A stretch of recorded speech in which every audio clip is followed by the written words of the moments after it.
Hi there, guys. It's Aileen, and I am back in my own house, back home from my holidays. It's been very good, but it's also been a bit, there's been some work and some therapeutic work going on, a lot of traveling, a lot of driving around, and I am not completely confident that I am up to making any real witchy check-ins at this point yet. Today's Tuesday. We got home Sunday last, and we had to bring back our rental car to town where it comes from yesterday, and there was a bit more work involved in that. And somehow or other, well, today or at least tomorrow morning over here will be the new moon. And I'm seeming to be getting all sorts of stuff going on at new moons. I don't know about you guys, but for me, that's how it works. I notice now that I've got going, that I do want to talk to you guys badly. And there's been quite a number of interesting and cute and fun and interesting card things going on. I haven't worked with my cards that I took along on my holiday as much as I would have liked. I did, however, use my Marseille, this one, quite a bit for, asking general questions and specific questions and things that were going on at a particular point, and that has helped and supported us all the way through quite a bit. So I would have been miserable. No, I wouldn't have been miserable maybe, but I did find it really helpful to have at least this little deck with me. It just doesn't take up any room. I brought my ghost tarot as well. I was intending to do all sorts of reading and whatever, none of which happened. So, which is fine because I can do my reading during the winter time over here. So that's fine.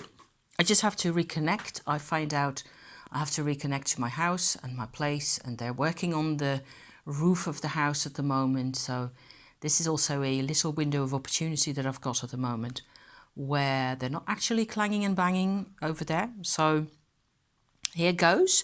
This is supposed to, well, so far a little introduction. This is actually my deck set here with each card representing a deck, more or less. For the, sorry about the lighting, that's the sun doing that behind me. The sun going into a cloud, and then, you don't really get to see all that much anymore. Can you do something about that? Not really, though. This is actually supposed to be a little VR. I still have to watch the original Rainbow Decks video, but I did watch the 3 Fat Readers session, sort of a triple set of decks, and I was instantly fascinated and loved the idea of coupling or connecting a deck to a color. However, funnily for me, it didn't work out necessarily so much. Let me see whether I can do something about the light. Sorry, guys, just a second here. If I go like this, that should be much better, right? There will be a lot of sun, and then I will have to pull the curtain the other way again. So, rainbow decks.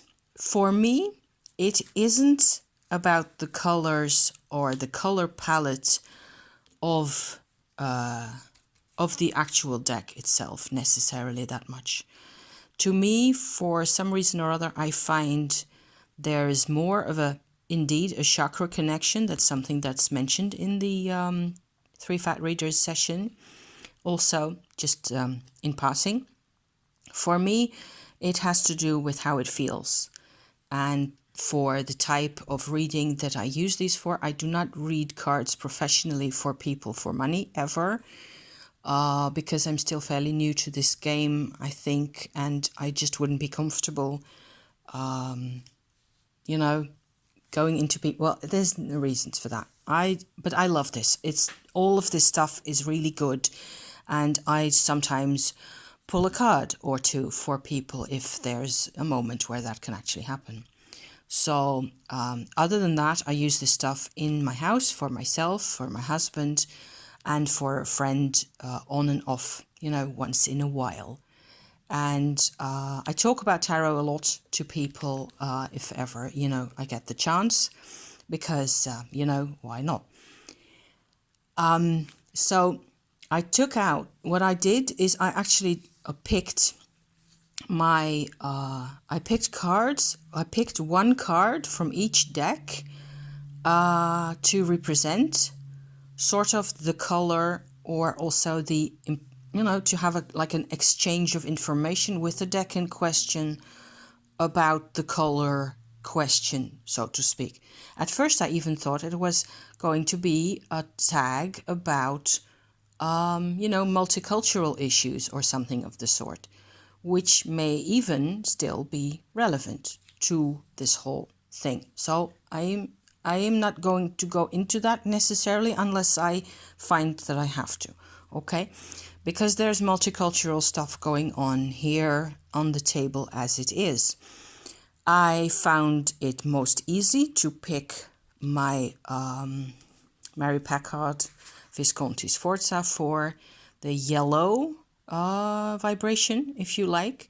This is the card I got, the Page of Cups, which is a fairly gentle, rather very gentle even, kind of a card for the Visconti Sforza to be giving me in this context. Apparently, so far I've been having a bit of a sometimes antagonistic relationship with the Visconti Sforza recently, where I get a lot of truth in a particular kind of wavelength, which is certainly about third chakra issues, yellow, third chakra, willpower, dominance, authority, and whatever. This is a nice card to be getting in that context for me. That was number one, I think, an easy one. For orange, I have a card that doesn't really show its character that much. It's an Ace of Wands from the, and now I can't remember the name. The minkyati tarot. The minkyati tarot is special to me. I made this. I have all these little, a lot of these are like cardboard little replicas that I made. This is a genuine shop one. But these are all like little cardboard versions that I made at some point or another. Just having a lot of fun printing and gluing stuff, And the same applies to these. I actually did this 2 years ago, I think, the minkyati, because I wasn't able to get this deck. I would have bought this deck gladly, because it contains, other than the standard 78, it has astrological signs, elements, the 4 elements, separate from the aces that we know. On top of that, and it has 4 more virtue cards. Really interesting. I don't use it as much, but I will occasionally sort of circle back to it. In this particular case, the Ace of Wands for the orange color makes sense to me. Fire element, underbelly, makes lots of sense. It even makes a lot of sense to me in my life at the moment. So, as cards tend to do. From there on out, I picked these cards fairly easily for the other colors at the other end of the spectrum. And actually, I got this one last. So I will move on to them in the order that I picked them. The Nusantara Tarot, which is an Indonesian deck that I made, this kind of a, handcrafted little postage stamp size almost version of, is an Indonesian themed, I suppose, Rider-Waite clone, basically, with wayang doll type figures in it, figurines. It lives in, let me see if I can pick that out, this basket, which is a very Indonesian style basket. I think it's still possible to get this deck. There's a bit of a plasticky shine on top there that isn't too pretty, but it lives in here quite comfortably. And the backs I made with inks and paints, like so. And this is, for example, the sun, Matahari, the eye of the day, sun card. So you can see that's quite Rider-Waite right there, with a person sitting on a horse. So just as an example. Green, instant effect. Green Nusantara, like no discussion for me. which I think is kind of cool because even though I do get the Tower card, which is also kind of, don't be scared of Tower cards. Don't be scared. But this is my connection to my mother. Green, heart connection to my mother, because my mother was born in Indonesia.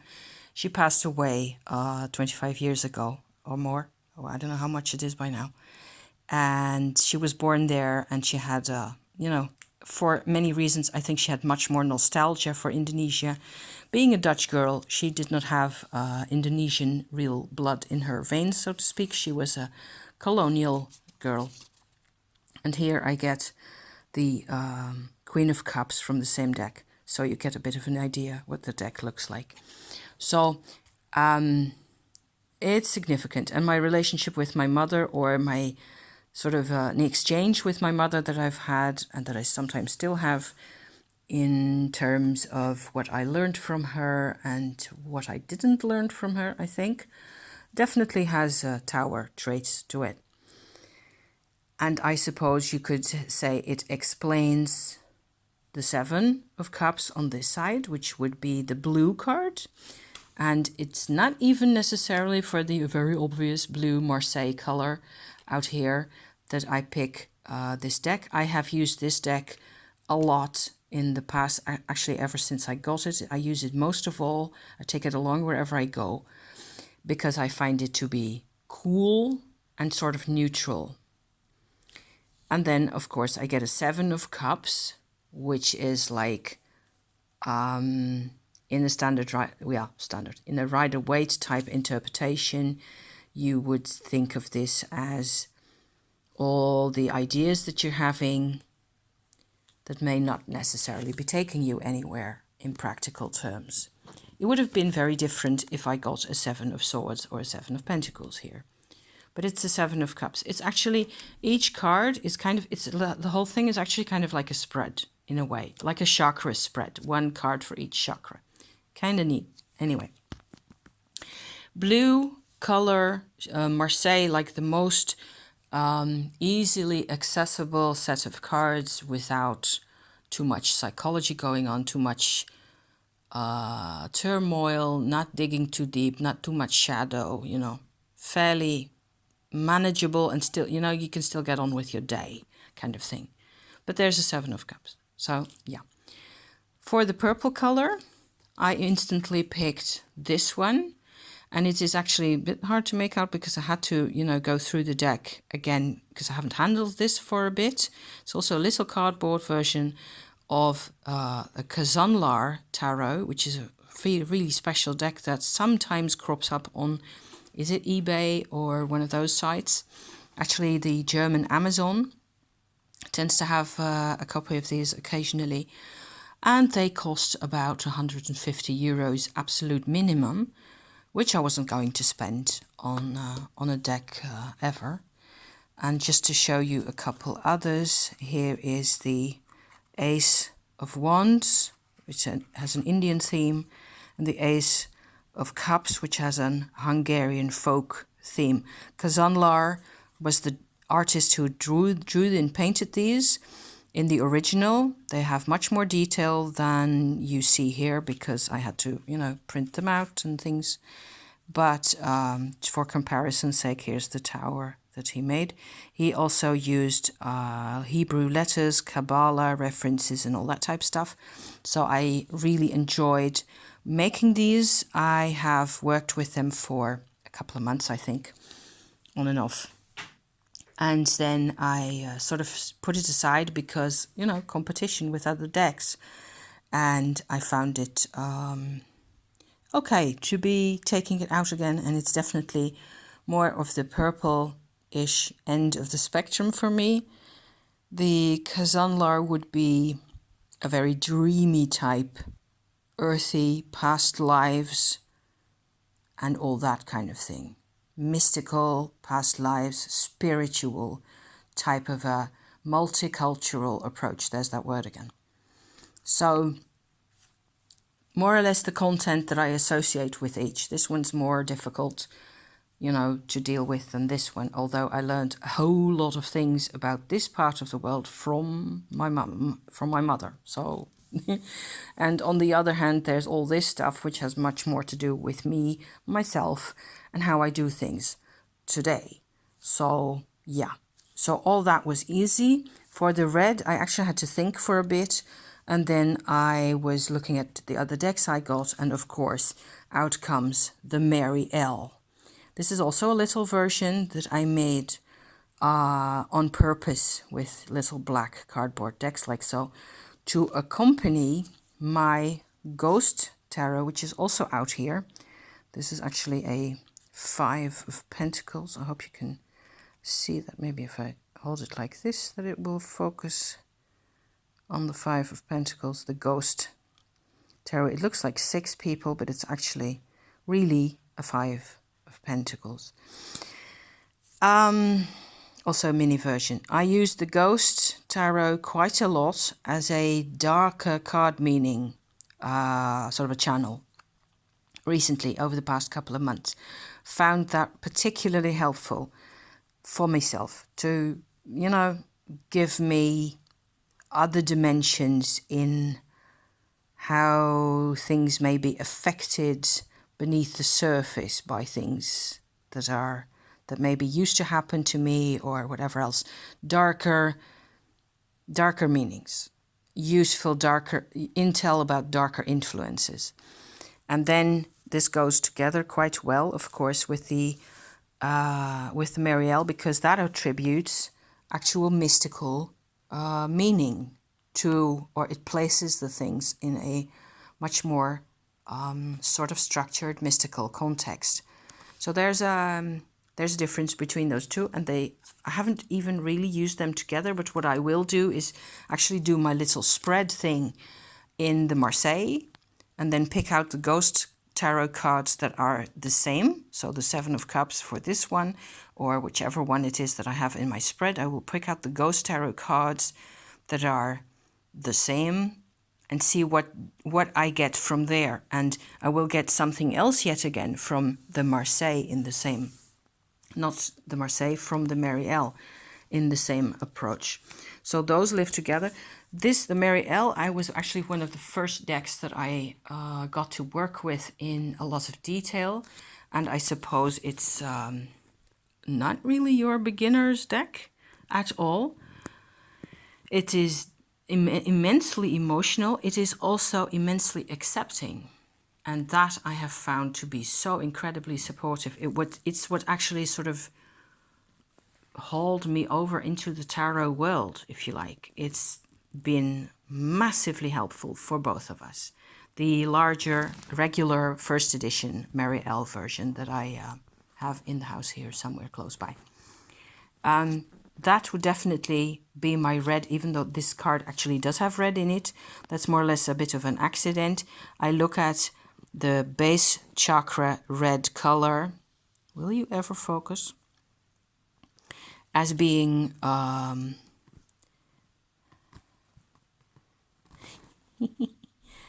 as being what I look for here. It doesn't want to focus on this. You can actually see it best like this. Deeply emotional, deeply actually wordless. There's words in here, and from here on, you know, there's words. But in this level, there isn't really any words. Okay, so that's my rainbow from red to violet, 6 colors. And then, of course, you have other possibilities and things to look at, things that you think are obviously not in there, one of which is pink. The pink deck for me is the sacramento. And I get the funny thing where this is the regular sacramento that we bought recently. That's actually my husband's. He uses this, and whenever he is at a loss with something, he goes back to these cards and he enjoys them immensely. I have worked with my own little mini, real postage stamp size version of this deck that has done beautifully for me. The card I actually picked from in this type of an organization here is the Queen of Cups. And that represents beautifully my own relationship with the sacramento as I have it.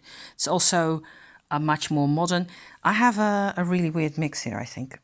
Yeah, so there's all sorts of things here. This is my husband's deck.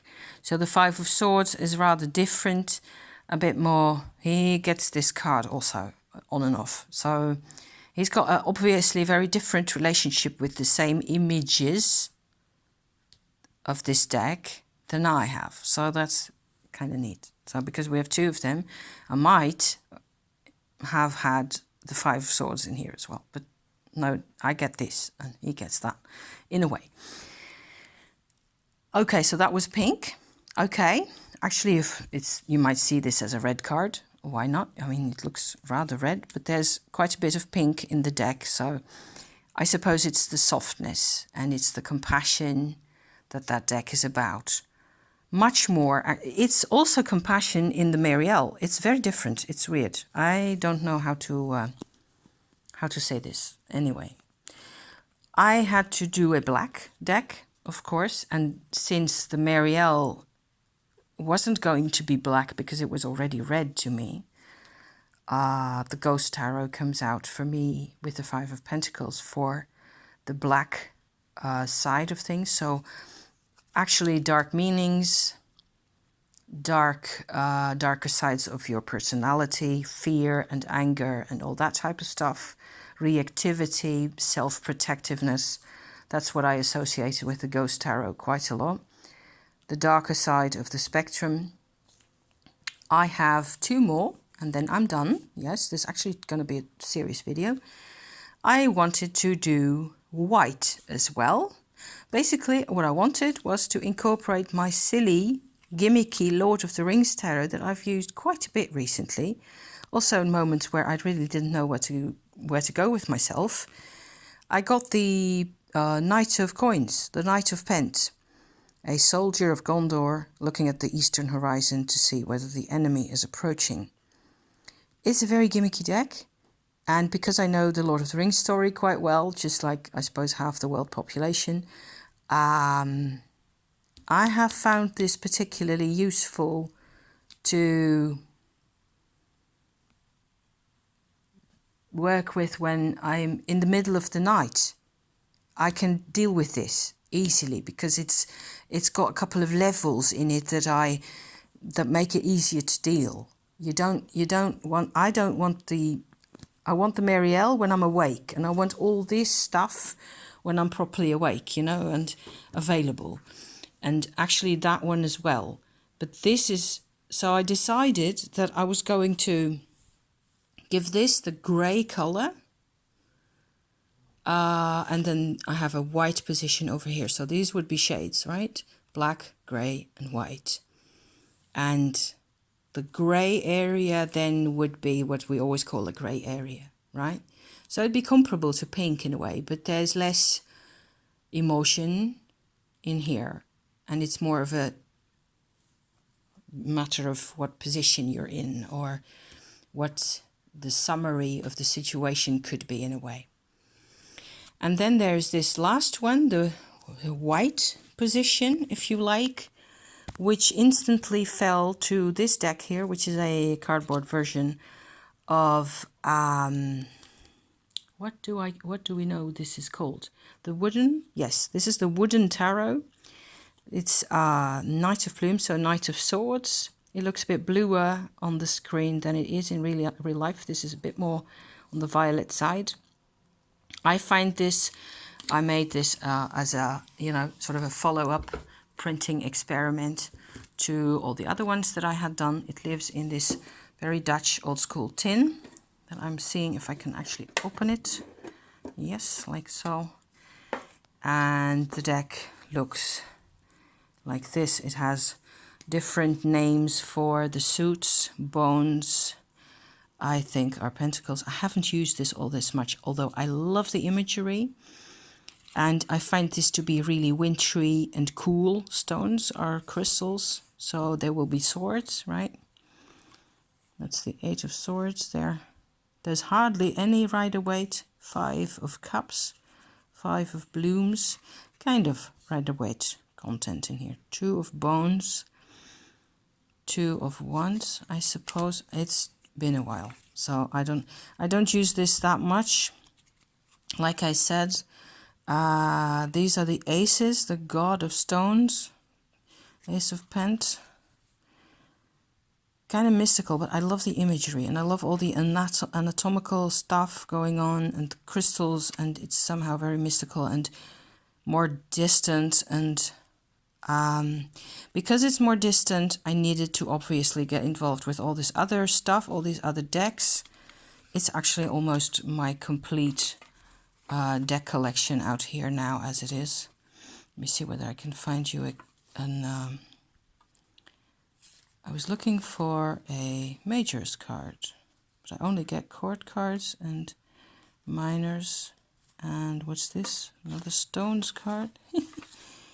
No, they don't want to come out in the majors. I suppose you have to... Oh, here we have the Chariot. That's actually a really pretty card. Look at that. The Chariot is a snail and he's got shrooms on his back. That's just completely my kind of imagery right there. So in terms of the love for the image, and I suppose this will be much more of a thoughtful deck, a kind of a, when you have lots of time, kind of a, when there's no urgency. I find that all this over here, minus the nusantara maybe, because I haven't done that much with it, and same for the minkyati. Otherwise, these over here, I have really used intensely and often, and with a sense of urgency, with a sense of needing to absolutely figure out how the hell I'm going to cope with this, you know? So there is, if I then, you know, subtract from this the supposed chakra activities that I have or have not been having, then of course the orange and the green and the violet chakra colors are the ones that need more attention from me. It's been, a lot of it has been a fight, and for some of the parts of the fight you guys have been here actually, so you know what I'm going on about. I hope you're all okay. I hope you've had the chance to enjoy a bit of summer as well. And I actually managed half an hour, so I can always talk, can't I? Thank you for watching my my VR, you guys, and I'll be back again quite soon. Thank you. See you then. Ciao.